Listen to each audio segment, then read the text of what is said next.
જય હિન્દ દર્શક મિત્રો, હું જમીલ પઠાણ. આપ જોઈ રહ્યા છો તીર સમાચાર. વાત કરીશું બોડેલીના બામરોલી ખાતે બનેલ એક કિશોરના અપહરણ, ખંડણી અને હત્યાની ઘટનાની. જી હા, બોડેલી તાલુકાના બામરોલી ગામના 13 વર્ષના કિશોર હિમાંશુ રાઠવા કે જે 29મી ડિસેમ્બરના રોજ રહસ્યમય સંજોગોમાં ગુમ થયો.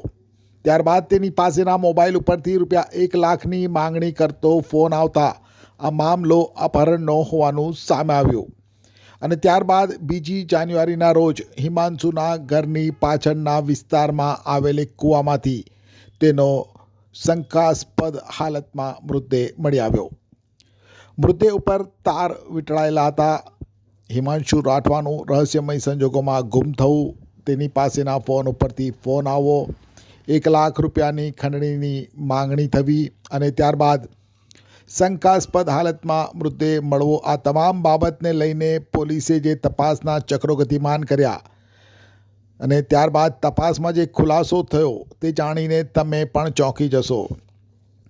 હિમાંશુ રાઠવાનું અપહરણ કરી ખંડણીની માંગણી કરી તેની હત્યા કરનાર વ્યક્તિ બીજો કોઈ નહીં પણ હિમાંશુના પાડોશી હોવાનું સામે આવ્યું છે. હિમાંશુના પાડોશીએ જ આ કૃત્ય કર્યું હોવાનું સામે આવ્યું છે અને હત્યા કરવા પાછળનું કારણ પણ સામે આવ્યું છે. તે પણ ચોંકાવનારું છે. પોલીસે સનસનીખેજ આ સમગ્ર ઘટનાને અંજામ આપનાર હિમાંશુ રાઠવાના પાડોશી પ્રકાશ તુલસી રાઠવાની ધરપકડ કરી લીધી છે અને પોલીસની પ્રાથમિક તપાસમાં પાડોશી પ્રકાશ તુલસી રાઠવાએ પોતે આર્થિક ભીસમાં હોય, આર્થિક તંગી દૂર કરવા અપહરણ કર્યું હોવાનું અને ખંડણી માંગી હોવાનું અને હિમાંશુ જો જીવતો રહે તો પોતાની ઓળખ છતી થઈ જાય અને પકડાઈ જાય તેવી બીકને લઈ તેણે હિમાંશુના શરીરે તાર વીંટાળી કૂવામાં ધકેલી દીધો હોવાની કબૂલાત પણ કરી લીધી છે. ભૂતકાળમાં એવા અનેક કિસ્સા આપણે જોયા છે જેમાં વ્યક્તિ જ્યારે આર્થિક રીતે ભાંગી પડે ત્યારે તે પોતાનું અને પોતાના પરિવારનું જીવન ટૂંકાવવાનો નિર્ણય કરી લેતો હોય છે. પરંતુ પોતાની આર્થિક તંગીને દૂર કરવા પ્રકાશ રાઠવાએ તો પોતાના જ પાડોશીના કુળદીપકને ઓલવી નાખ્યો. આ મામલામાં પોલીસની પણ ભૂમિકા સરાહનીય રહી છે. ઘટનાને લઈ પોલીસે ગણતરીના કલાકોમાં સમગ્ર રહસ્યમય મામલાને ઉકેલી નાખ્યો છે અને આરોપીને ઝડપી પાડ્યો છે. ત્યારે સમગ્ર મામલે શું કહી રહ્યા છે આઈપીએસ ગૌરવ અગ્રવાલ, આવો સાંભળીએ. नमस्कार। 31 दिसंबर 2024 के दिन छोटा उदयपुर डिस्ट्रिक्ट के बोडेली पुलिस स्टेशन में एक 13 साल के लड़के की गुम होने की एफआईआर रजिस्टर हुई थी। उसमें घटनाक्रम ये था कि 29 की रात को जो 13 साल का लड़का था अपने घर से बाहर गया और उसके बाद से 2 दिन तक वापस नहीं आया। तो घर वालों ने थोड़ी बहुत जांच पड़ताल करके तलाश करके जब नहीं मिला तो उन्होंने पुलिस स्टेशन में फरियाद दाखिल करी। तो उसमें हुआ था कि जब वो बच्चा घर से बाहर गया तो अपने पड़ोसी, उनका पड़ोसी था पास में प्रकाश तुलसी भाई राठवा, उससे उसकी मुलाकात हुई। उसके साथ उसने वो थोड़ी देर बैठा वहाँ पे।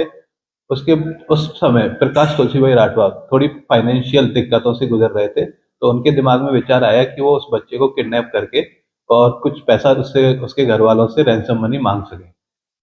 तो इसके लिए उसने उसके हाथ पैर बांध दिए, लेकिन उसने रियलाइज किया कि उसको उसके पास ले जाने के लिए कोई जगह नहीं थी, कि कहीं छिपाने के लिए कोई जगह नहीं थी। और इस सिंस उसने उसके बच्चे ने उसको देख लिया था और जानता था पहले से ही, तो वो घबरा गया। तो प्रकाश तुलसी भाई राठवा ने घबरा कर पास में एक कुआं था उसमें उस बच्चे को धकेल दिया और उसको मार दिया। फिर उसके कुछ 2-3 दिन बाद उसने उस बच्चे के फोन को लेकर उसके घर वालों को फोन किया कि आप मेरे को 1 लाख रुपए दीजिए अगर आप अपने बच्चे को वापस चाहते हैं।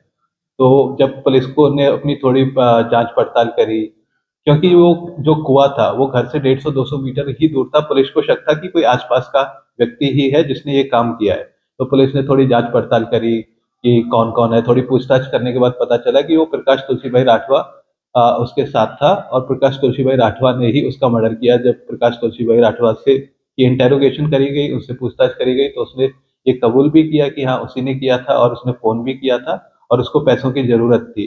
पहले 2 महीने पहले उसकी प्रकाश तुलसी भाई राठवा की बीवी, ये उनकी वाइफ जो थी, उसकी हॉस्पिटल में डिलीवरी हुई थी। उसमें कुछ 1,15,000 जितना खर्चा हुआ था। उसकी वजह से प्रकाश तुलसी भाई राठवा के ऊपर काफी कर्जा हो गया था। तो उस कर्जे की वजह से वो बहुत टेंशन में था। तो उस कर्जे को चुकाने के लिए उसने ये कदम उठाया और घबराकर वो रैंसम मनी के चक्कर में उसने उस बच्चे को कुएं में धकेल दिया। और आरोपी की धरपकड़ हो चुकी है। आरोपी अभी पुलिस स्टेशन में है। છોટાઉદેપુર સહિત રાજ્ય દેશ અને દુનિયાના સમાચાર જોવા માટે સબસ્ક્રાઇબ કરો તીર સમાચાર અને બેલ આઇકોન જરૂર દબાવો.